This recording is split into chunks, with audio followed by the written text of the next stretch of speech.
Take a look at the radar, and then you can see the severe thunderstorm warnings in effect.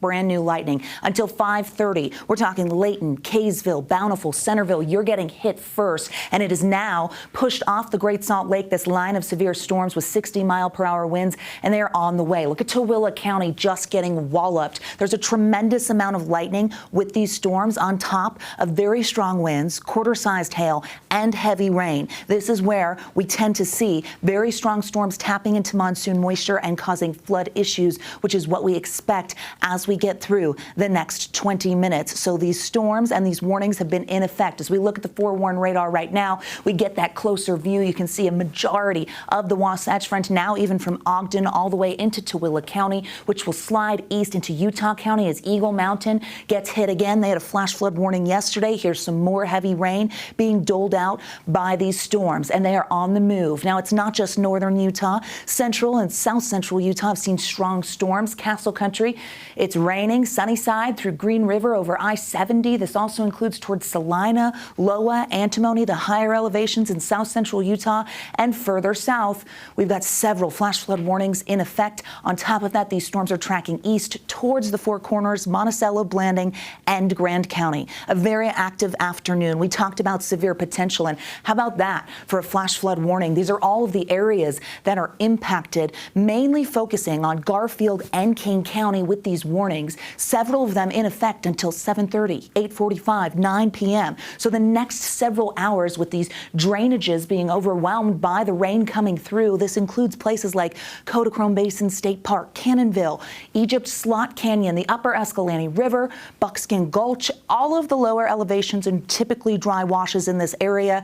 Likely under a flash flood warning tonight with heavy rain. As we take that live view from Utah Lake, you look towards the Lake Mountains. Our storms are moving from west to east, and with our moisture potential, we're just capitalizing on this. And it's not just today, it's been the last 72 hours. Take a look at these totals from the last 3 days where we've picked up more than an inch. Yesterday in Salt Lake City, it was the wettest day we've seen in more than 3 months.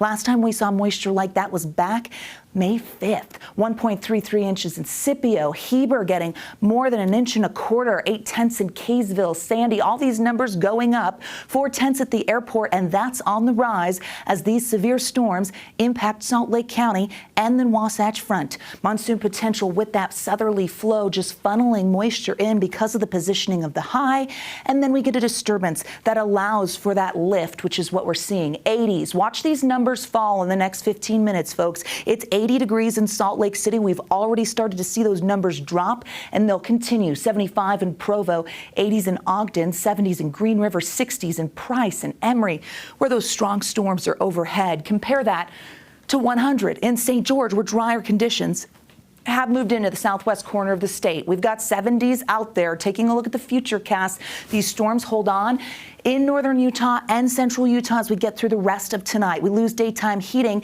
and then we start a drying pattern from west to east, the threat of storms in northeastern Utah and southwestern Wyoming for the midweek, and then quieter conditions as we head towards Friday. That marginal risk scaled back, but it's still there for portions of the Beehive State.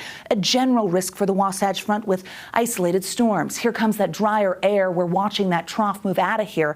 That means that we get dry conditions and a gradual warming trend, but then as we head towards the weekend, that high sets up towards the Four Corners again, and we introduce the chance of storms starting first in southern Utah and then eventually in the north. Temperatures in the 80s. Hip, hip, hooray. I love below average. We'll take 5 degrees below any day.